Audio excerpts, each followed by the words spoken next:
দীর্ঘ এক যুগেরও বেশি সময় ধরে দ্বিপাক্ষিক সিরিজে দেখা হয় না ভারত ও পাকিস্তানের।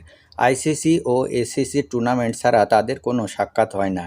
আইসিসি ও এসিসি টুর্নামেন্টে টি-20 ও ওয়ানডে ম্যাচে দেখা হলেও দুদেশের মধ্যে টেস্ট ম্যাচ হয় না দীর্ঘ 18 বছর ধরে।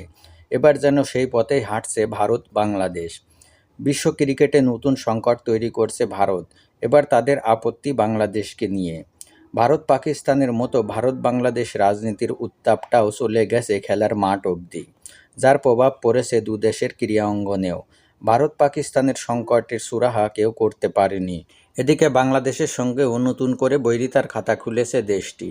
বাংলাদেশের অভ্যন্তরীণ ঘটনাকে সংখ্যালঘু নির্যাতন দাবি করে ভারতের কয়েকটি হিন্দুত্ববাদী সংগঠনের প্রতিবাদের জেরে ইন্ডিয়ান প্রিমিয়ার লিগ আইপিএলের দল কলকাতা নাইট রাইডার্সকে বাংলাদেশি তারকা পেসার মুস্তাফিজুর রহমানকে রিলিজের নির্দেশ দেয় ভারতীয় ক্রিকেট বোর্ড বিসিসিআই।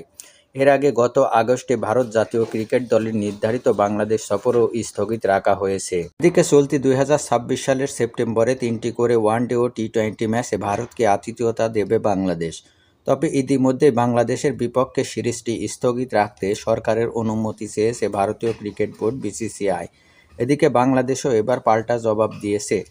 আগামী ফেব্রুয়ারিতে আসন্ন টি-20 বিশ্বকাপ খেলতে ভারতে না যাওয়ার সিদ্ধান্ত নিয়েছে টাইগাররা। পাকিস্তানের মতো বাংলাদেশের ম্যাচগুলোও তারা শ্রীলঙ্কা বা অন্য কোনো দেশে আয়োজন করতে আইসিসিকে চিঠি দিয়েছে। পরিস্থিতি বিবেচনায় বাংলাদেশ ক্রিকেট বোর্ডকে সবুজ সংকেত দিয়েছে বিশ্ব ক্রিকেট নিয়ন্ত্রক সংস্থা আইসিসি।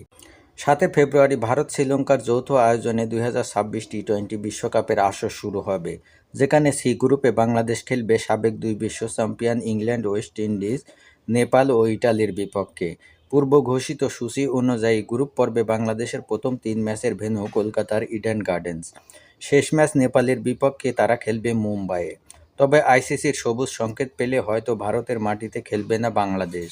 সেক্ষেত্রে পাকিস্তানের মতো শ্রীলঙ্কায় হতে পারে বাংলাদেশের ম্যাচগুলো, কেননা ম্যাচের সূচি কিংবা লজিস্টিক ক্রিকেটারদের নিরাপত্তার চেয়ে বড় নয়।